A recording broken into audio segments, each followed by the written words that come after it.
Present by GS Ganga.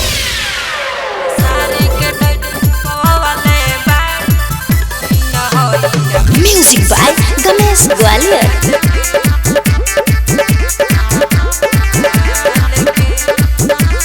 नया heroine आइल बाड़ी लागो तारी कमाल के।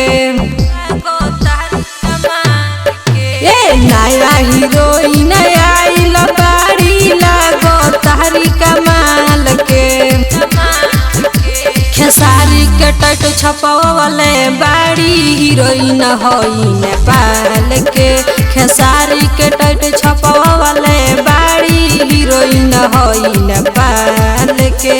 नाम हवे सुमया पोखरल होई नाम बिहार के।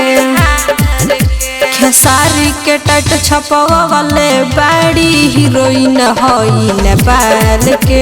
खेसारी के टट छपवले बाड़ी हीरोइन होई नेपाल के।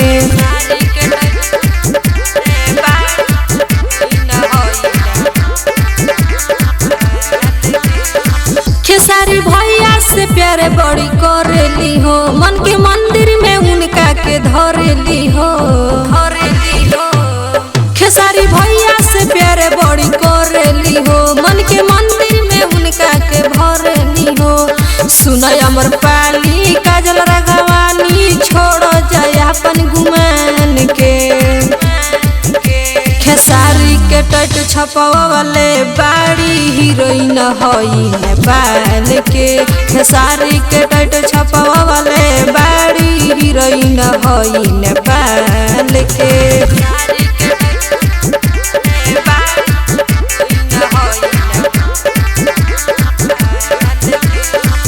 अब फिल्म उनकर शूट हुई। सुमन सुजला भी एक जुट हुई।